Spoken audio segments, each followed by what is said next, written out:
finally did, he stared at the fading darkness in surprise. No matter what his eyes told him, he could hardly believe he had spent all night trying to travel the distance from the farm to Emmons Field. Of course, the quarry road by day, rocks and all, was a far cry from the woods by night. On the other hand, it seemed days since he had seen the black-cloaked rider on the road, weeks since he and Tam had gone in for their supper. He no longer felt the strip of cloth digging into his shoulders, but then he felt nothing in his shoulders except numbness, nor in his feet, for that matter. In between, it was another matter.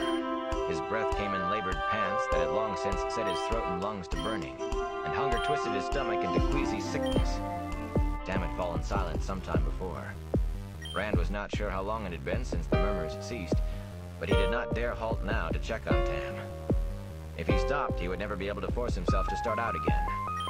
Anyway, whatever Tam's condition, he could do nothing beyond what he was doing. The only hope lay ahead in the village. He tried wearily to increase his pace, but his wooden legs continued their slow plod. He barely even noticed the cold or the wind. Vaguely, he caught the smell of wood smoke. At least he was almost there if he could smell the village chimneys. A tired smile had only begun on his face, though, when it turned to a frown. Smoke lay heavy in the air. Too heavy. With the weather, a fire might well be blazing away on every hearth in the village, but the smoke was still too strong. In his mind, he saw again the Trollocs on the road. Trollocs coming from the east, in the direction of Emmons Field. He peered ahead, trying to make out the first houses, and ready to shout for help at the first sight of anyone, even send Bowie or one of the Coplans. A small voice in the back of his head told him to hope someone there could still give help. Suddenly a house became visible through the last bare-branched trees, and it was all he could do to keep his feet moving. Hope, turning to sharp despair, staggered into the village. Charred piles of rubble stood in the places of half the houses of Emmons Field. Soot-coated brick chimneys thrust like dirty fingers from heaps of blackened timber. Thin wisps of smoke still rose from the ruins. Grimy-faced villagers, some yet in their night clothes, broke through the ashes, here pulling free a cook pot, there simply prodding for oranges erected to the stick. What little had been rescued from the flames brought into the mirrors and polished sideboards and high chests stood in the dust among chairs and tables, buried under bedding, cooking utensils, and meager piles of clothing and personal belongings. The destruction seemed scattered at random through the village. 5 houses marched untouched in one row, while in another place, a lone survivor stood surrounded by desolation.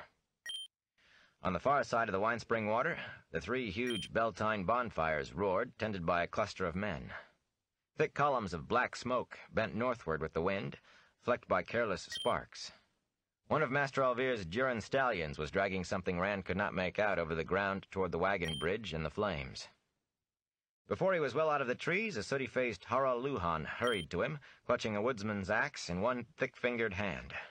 The burly blacksmith's ash-smeared nightshirt hung to his boots, the angry red welt of a burn across his chest showing through a ragged tear.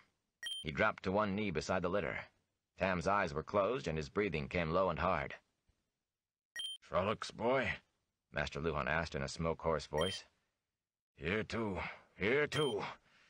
Well, we may have been luckier than anyone has a right to be, if you can credit it. He needs the wisdom. Now, where in the light is she? Egwene!" Egwene, running by with her arms full of bedsheets torn into bandages, looked around at them without slowing. Her eyes stared at something in the far distance. Dark circles made them appear even larger than they actually were. Then she saw Rand and stopped, drawing a shuddering breath. "Oh no, Rand! Not your father! Is he... Come, I'll take you to Nynaeve." Rand was too tired, too stunned to speak. All through the night, Emmons Field had been a haven where he and Tam would be safe. Now all he could seem to do was stare in dismay at her smoke-stained dress. He noticed odd details as if they were very important. The buttons down the back of her dress were done up crookedly, and her hands were clean.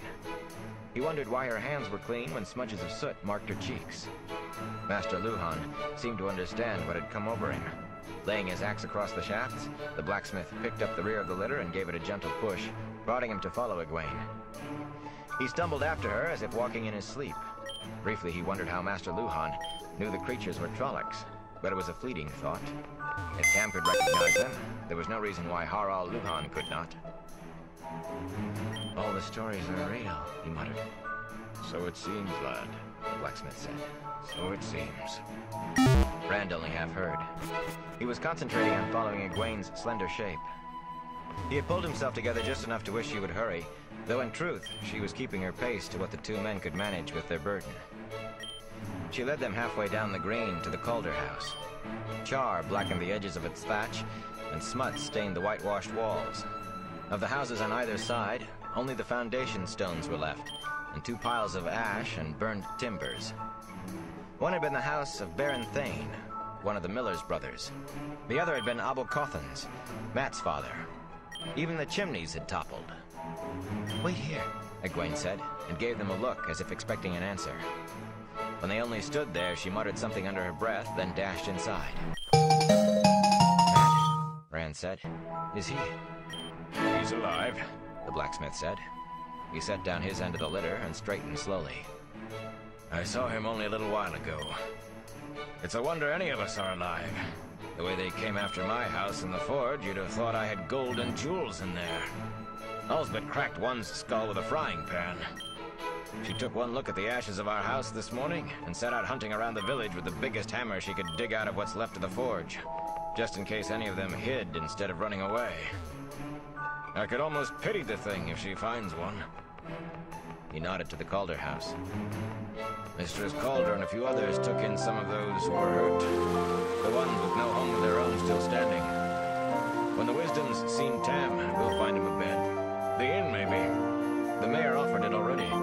But Nynaeve said the hurt folk would heal better if there weren't so many of them together. Rand sank to his knees. Shrugging out of his blanket harness, he wearily busied himself with checking Tam's covers. Tam never moved or made a sound, even when Rand's wooden hands jostled him. But he was still breathing, at least. My father. The other was just the fever talking. What if they come back? He said dully. The wheel weaves as the wheel wills, Master Luhan said uneasily. If they come back, well, they're gone now. So we pick up the pieces, build up what's been torn down. He sighed, his face going slack as he knuckled the small of his back. For the first time, Rand realized that the heavy-set man was as tired as he was himself, if not more so. The blacksmith looked at the village, shaking his head. I don't suppose today will be much of a bell time, but we'll make it through. We always have. Abruptly, he took up his axe, and his face burned. There's work waiting for me. Don't you worry, lad. The Wisdom will take good care of him, and the light will take care of us all. And if the light doesn't, well, we'll just take care of ourselves. Remember, we're Two Rivers folk. Still on his knees, Rand looked at the village as the blacksmith walked away. Really looked for the first time. Master Luhan was right, he thought, and was surprised that he was not surprised by what he saw. People still dug in the ruins of their homes, but even in the short time he had been there, more of them had begun to move with a sense of purpose. He could almost feel the growing determination. But, he wondered, they had seen Trollocs. Had they seen the black-cloaked rider? Had they felt his hatred? Nynaeve and Egwene appeared from the Calder house, and he sprang to his feet.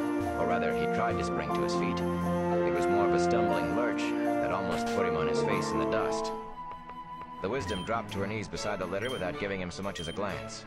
Her face and dress were even dirtier than Egwene's, and the same dark circles lined her eyes, though her hands too were clean. She felt Tam's face and thumbed open his eyelids. With a frown, she pulled down the coverings and eased the bandage aside to look at the wound. Before Rand could see what lay underneath, she had replaced the wadded cloth. Sighing, she smoothed the blanket and cloak back up to Tam's neck with a gentle touch, as if tucking a child in for the night. "There's nothing I can do," she said. She had to put her hands on her knees to straighten up. "I'm sorry, Rand." For a moment he stood, not understanding, as she started back to the house. Then he scrambled after her and pulled her around to face him. "He's dying," he cried. "I know," she said simply, and he sagged with the matter-of-factness of it. "You have to do something. You have to. You're the Wisdom." Pain twisted her face, but only for an instant. Then she was all hollow-eyed resolve again, her voice emotionless and firm. "Yes, I am. I know what I can do with my medicines, and I know when it's too late. Don't you think I would do something if I could? But I can't. I can't, Rand. And there are others who need me. People I can help. brought him to you as quickly as I could, he mumbled. Even with the village in ruins, there had been the wisdom for hope. With that gone, he was empty. I know you did, she said gently. She touched his cheek with her hand. It isn't your fault. You did the best anyone could.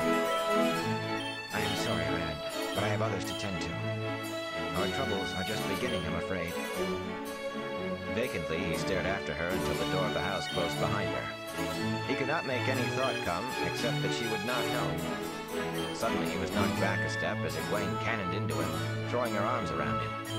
Her hug was hard enough to bring a grunt from him any other time. Now he only looked silently at the door behind which his hopes had vanished. I'm so sorry, Rand, she said against his chest. Light, I wish there was something I could do. Numbly, he put his arms around her. I know. I have to do something, Egwene. I don't know what, but I can't just let him... His voice broke, and she hugged him harder. Egwene! At Nynaeve's shot from the house, Egwene jumped. Egwene, I need you! And wash your hands again! She pushed herself free from Rand's arms. She needs my help, Rand. Egwene! He thought he heard a sob as she spun away from him. Then she was gone, and he was left alone beside the litter. For a moment he looked down at Tam, feeling nothing but hollow helplessness. Suddenly his face hardened. The mayor will know what to do, he said, lifting the shafts once more. The mayor will know. Bran al'Vir always knew what to do. With weary obstinacy, he set out for the Wine Spring Inn. Another of the Duran stallions passed him, its harness straps tied around the ankles of a big shape, draped with a dirty blanket. Arms covered with coarse hair dragged in the dirt behind the blanket, and one corner was pushed up to reveal a goat's horn. The Two Rivers was no place for stories to become horribly real. If Trollocs belonged anywhere, it was in the world outside, for places where they had Aes Sedai and false dragons, and the light alone knew what else come to life out of the tales of Gleeman. Not the Two Rivers, not Emond's Field. As he made his way down the green, people called to him, some from the ruins of their homes, asking if they could help. He heard them only as murmurs in the background, even when they walked alongside him for a distance as they spoke. Without really thinking about it, he managed words that said he needed no help, that everything was being taken care of. When they left him, with worried looks, and sometimes a comment about sending Nynaeve to him, he noticed that just as little. He had fixed in his head. Bran al'Vir could do something to help Tam. What that could be, he tried not to dwell on. But the mayor would be able to do something, to think of something. The destruction that had taken half the village. A few scorch marks marred its walls, but the red roof tiles glittered in the sunlight as brightly as ever. All that was left of the peddler's wagon, though, were blackened iron wheel rims leaning against the charred wagon box, now on the ground. The big round hoops that had held up the canvas cover slanted crazily, each at a different angle. Tom Maryland sat cross-legged on the old foundation stones, carefully snipping singed edges from the patches on his cloak with a pair of small scissors. He set down cloak and scissors when Rand drew near. Without asking if Rand needed or wanted help, he hopped down and picked up the back of the litter. Inside? Of course. Don't you worry, boy. Your wisdom will take care of him. I've watched her work since last night, and she has a deft touch and a sure skill. It could be a lot worse. Some died last night. Not many, perhaps. Old Crane just disappeared. And that's the worst of all. Trollocs will eat anything. You should thank the light your father's still here, and alive for the wisdom to heal. Rand blotted out the words. He is my father, producing the voice meaningless sound that he noticed no more than a fly's buzzing. He could not bear any more sympathy, any more attempts to boost his spirits. Not now. Not until Bran al'Vir told him how to help Tam. Suddenly he found himself facing something scrawled in the inn door. The curving line scratched with a charred stick. A charcoal teardrop balanced on it. So much had happened that it hardly surprised him to find the dragon's fang marked on the door of the Wine Spring Inn. Why anyone would want to accuse the innkeeper or his family of evil, or bring the inn bad luck, was beyond him. But the night had convinced him of one thing. Anything was possible. Anything at all. At a push from the Gleeman, he lifted the latch and went in. The common room was empty except for Bran al'Vir. And cold, too, for no one had found time to lay a fire. The mayor sat at one of the tables, dipping his pen in an inkwell with a frown of concentration on his face, and his gray-fringed head bent over a sheet of parchment. nightshirt tucked hastily into his trousers, bagging around his considerable waist, he absently scratched at one bare foot with the toes of the other. His feet were dirty, as if he had been outside more than once without bothering about boots, despite the cold. What's your trouble? He demanded without looking up. Be quick with it. I have 24 things to do right this minute, and more that should have been done an hour ago. So I have little time or patience. Well, out with it. Master Alvier, Rand said. It's my father. The mayor's head jerked up. Rand! Tam! He threw down the pen and knocked over his chair as he leaped up. Perhaps the light hasn't abandoned us altogether. I was afraid you were both dead. Belly galloped into the village an hour after the Trollocs left, lathered and blowing as if she'd run all the way from the farm. And I thought, no time for that now. We'll take him upstairs. He seized the rear of the litter, shouldering the Gleeman out of the way. You go get the wisdom, Master Merlin, and tell her I said hurry, or I'll know the reason why. Rest easy, Tam. We'll soon have you in a good soft bed. Go, Gleeman, go! Tom Merlin vanished through the doorway before Rand could speak. And Eve wouldn't do anything. She said she couldn't help him. I knew. I hoped you'd think of something. Master Alvier looked at Tam more sharply, then shook his head. We'll see, boy. We'll see. But he no longer sounded confident. Let's get him into a bed. He can rest easy at least. Rand let himself be prodded toward the stairs at the back of the common room. He tried hard to keep his certainty that somehow Tam would be all right. But it had been thin to begin with, he realized, and the sudden doubt in the mayor's voice shook him. On the second floor of the inn, at the front, were half a dozen snug, well-appointed rooms with windows overlooking the green. Mostly they were used by the peddlers, or people down from Watch Hill or up from Devon Ride. But the merchants who came each year were often surprised to find such comfortable rooms. 3 of them were taken now, and the mayor hurried Rand to one of the unused ones. Quickly, the down comforter and blankets were stripped back on the wide bed, and Tam was transferred to the thick feather mattress, with goose-down pillows tucked under his head. He made no sound beyond hoarse breathing as he was moved, not even a groan, but the mayor brushed away Rand's concern, telling him to set a fire to take the chill off the room. While Rand dug wood and kindling from the wood box next to the fireplace, Rand threw back the curtains on the room, letting in the morning light, then began to gently wash Tam's face. By the time the Gleeman returned, the blaze on the hearth was warming the room. She will not come, Tom Merlin announced as he stalked into the room. He glared at Rand, his bushy white brows drawing down sharply. You didn't tell me she had seen him already. She almost took my head off. I thought, I don't know, maybe the mayor could do something. Could make her see. Hands clenched in anxious fists, Rand turned from the fireplace to Bran. Master Alvier, what can I do? The rotund man shook his head helplessly. He laid a freshly dampened cloth on Tam's forehead and avoided meeting Rand's eye. I can't just watch him die, Master Alvier. I have to do something. The Gleeman shifted as if to speak. Rand rounded on him eagerly. Do you have an idea? I'll try anything. I was just wondering, Tom said, tamping his long-stemmed pipe with his thumb. if the mayor knew who scrawled the dragon's fang on his door. He peered into the bowl, then looked at Tam and replaced the unlit pipe between his teeth with a sigh. Someone seems not to like him anymore. Maybe it's his guests they don't like. Rand gave him a disgusted look and turned away to stare into the fire. His thoughts danced like the flames, and like the flames, they concentrated fixedly on one thing. He would not give up. He could not just stand there and watch Tam die. My father, he thought fiercely. My father. Once the fever was gone, that could be cleared up as well. But the fever first. How?